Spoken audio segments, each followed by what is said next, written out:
अस्सलाम students, welcome back to YouTube channel medical 2.0। I am doctor Ayesha. आज के इस लेक्चर में हम डिस्कस करेंगे chapter number 3 therapeutic exercises range of motion में। जो टॉपिक है वो हमारा है CPM, कंटिन्यूस पैसिव मोशन। अभी हमारे पास CPM क्या होता है और इसके जो है वो हम बेनिफिट्स देखेंगे, इसकी जो जनरल गाइडलाइंस हैं इसको यूज़ करने की, कितना ड्यूरेशन है, कितना जो है वो हम लेंथ ऑफ टाइम है इसकी, वो सारी जो है ना वो आज के इस लेक्चर में हम डिस्कस करेंगे। So let's start. Okay, so CPM continuous passive motion, इसमें हम क्या करते हैं, पैसिवली आपका जो जॉइंट है उसको कॉन्टीन्यूसली मूव करते हैं, लेकिन किसके थ्रू, मैकेनिकल डिवाइसेस के थ्रू। ठीक हो गया, कोई भी हमारे पास डिवाइस है उसके थ्रू जो है वो हम मूव करते हैं जॉइंट को स्लोली और एक कंट्रोल्ड मैनर में। देखो, इसका हमें फ़ायदा ही होता है कि अगर हम वैसे नॉर्मली खुद जॉइंट की रेंज ऑफ मोशन कराते हैं तो कभी हम जो है वो उसकी जो है वो हमारी जो रेंज है वो ज़्यादा भी कर सकते हैं, कभी कम। तो मतलब एक जो है ना वो हम स्टेबल एक ही जो हमारी रेंज है ना उसमें नहीं मूव कराते। ठीक है, एक कंट्रोल्ड मैनर नहीं होता हमारा, जो एक डिवाइस या एक मशीन हमें प्रोवाइड कर सकती है। तो ये हमारे पास क्या होती है, जो कॉन्टीन्यूस पैसिव मोशन की जो डिवाइसेस हैं ये हर जॉइंट के लिए अवेलेबल, डिफरेंट जॉइंट्स के लिए अवेलेबल होती हैं, और ये कंट्रोल्ड मैनर में जो है वो जॉइंट की मूवमेंट कराती हैं। ठीक हो गया।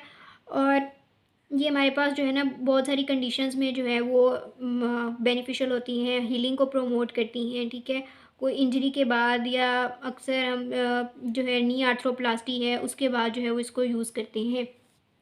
ओके, सो अब हम डिस्कस कर लेते हैं कि इसके हमारे पास बेनिफिट्स क्या होते हैं, कि आप जॉइंट को जो मूव करा रहे हैं इसके क्या बेनिफिट्स हैं। इसके बहुत ज़्यादा बेनिफिट्स हैं, जो हम कहते हैं ना कि इमोबिलाइजेशन की वजह से कॉन्ट्रैक्चर डेवलप हो गए, जॉइंट स्टिफनेस हो गई है, एडहेजन्स बन गई हैं। ठीक है, ये सारी चीज़ों जो हैं उनको प्रिवेंट करती है हमारे पास। ठीक है, ये जो हमारी एडहेजन्स हैं, एडहेजन्स भी नहीं बनने देगी, उनको भी प्रिवेंट करेगी। ठीक है, कॉन्ट्रैक्चर जो है वो उनको प्रिवेंट करेगी। और इसके अलावा हमारे पास जो जॉइंट की स्टिफनेस हो जाती है उसको प्रिवेंट करेगी। ठीक है, हमारी जो सर्कुलेशन है उसको इम्प्रूव करेगी।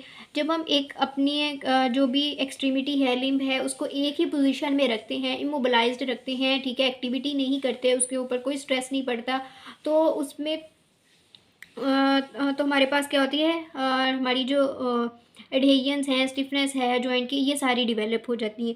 ठीक है, और जब हम उसकी एक्टिविटी एक कराते रहेंगे, उसकी जो है वो रेंज ऑफ मोशन एक हो रही होगी, तो हमारे पास जो हीलिंग इफेक्ट है, जो हमारी टेंडन्स हैं, लिगामेंट्स हैं, उनकी जो हीलिंग है वो भी इंक्रीज़ होगी, वो भी इन्हेंस होगी।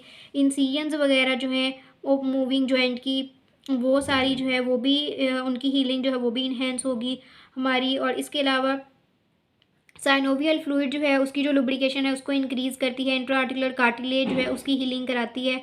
और इसके अलावा हमारे पास ये होता है कि इमोबिलाइजेशन की वजह से जो डीग्रेडिंग इफेक्ट हो जाते हैं जॉइंट्स पे, डीग्रेडिंग इफेक्ट स्टार्ट हो जाते हैं जॉइंट्स के, उनको जो है वो प्रिवेंट करती है। रेंज ऑफ मोशन जो है उसको क्यों हम रिटर्न कर सकते हैं कि एक सर्जरी के बाद आपने एक चीज़ है एक जॉइंट है, एक लिम्ब है, उसको इमोबिलाइज छोड़ दिया। ठीक है, 1-3 महीने तक, फॉर एग्जांपल 2 महीने तक आपने उसको छोड़ दिया।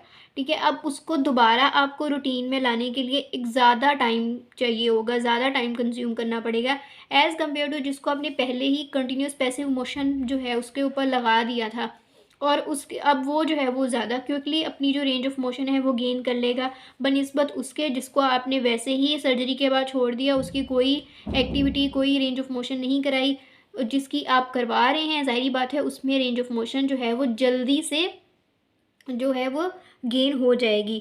और इसके अलावा जब हम इसमें सर्कुलेशन इम्प्रूव हो रही है, ज़ाहिर बात एक्टिविटी कर रहे हैं, सर्कुलेशन इम्प्रूव हो रही है, तो उसकी वजह से हमारी जो पेन है उसको भी कम करने में ये हेल्प आउट करती है कंटिन्यूस पैसिव मोशन। ठीक हो गया। ओके, सो नेक्स्ट अब हम देख लेते हैं जनरल गाइडलाइंस क्या हैं, इसको जो यूज़ करना है उसके लिए कुछ गाइडलाइंस होती हैं, वो कौन सी हैं।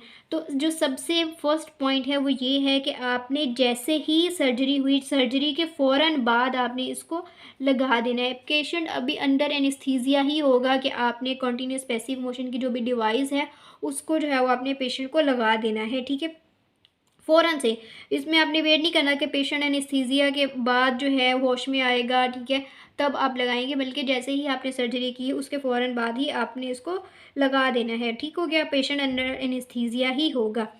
ओके, सो नेक्स्ट अब हम इसकी देख लेते हैं कि इसकी आर्क ऑफ मोशन क्या होती है। आर्क ऑफ मोशन जो होती है ना, जो स्टार्ट में जो है ज़ाहिर बात है जो भी चीज़ है उसको हम मिनिमम से ही स्टार्ट करते हैं फिर मैक्सिमम की तरफ लेके जाते हैं। तो इसकी भी पहले मिनिमम जो है वो 10 to 20 और 30 डिग्रीज़ जो है ना वो होगी।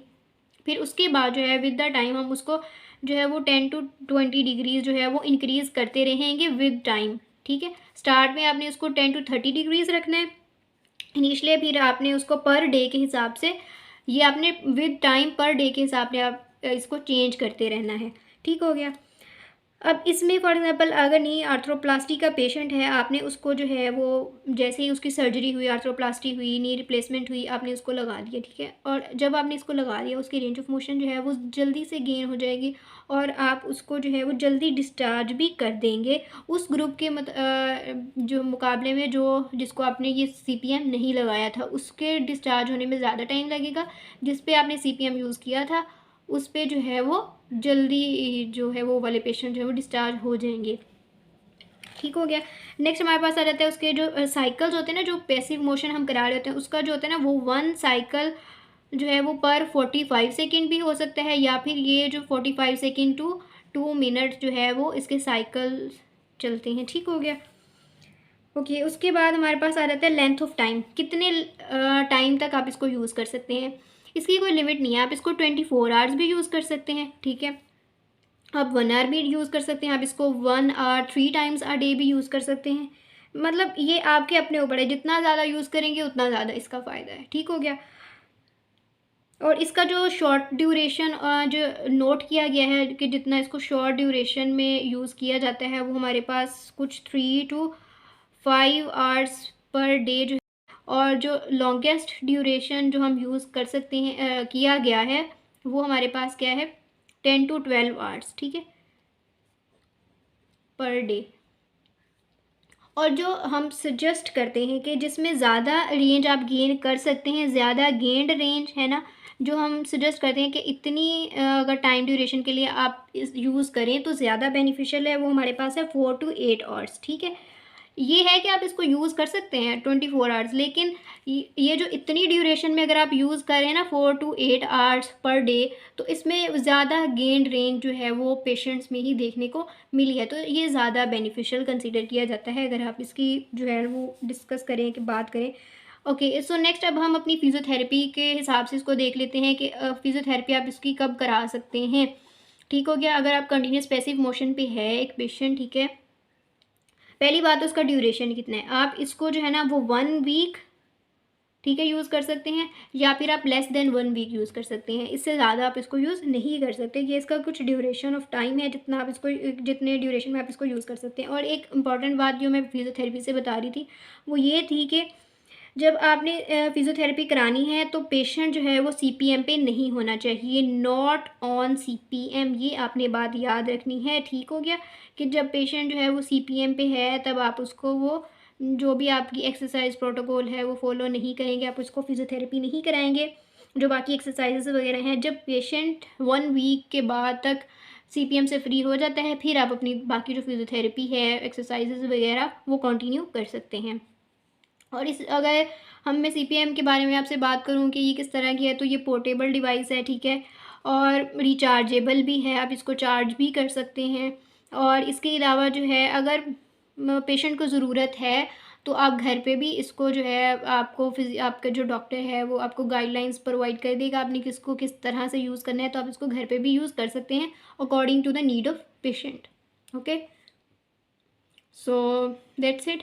आई होप सो आपको आज की लेक्चर की समझ आ गई होगी। फिर भी अगर कोई बात समझ ना आए तो आप मुझे कमेंट सेक्शन में पूछ सकते हैं।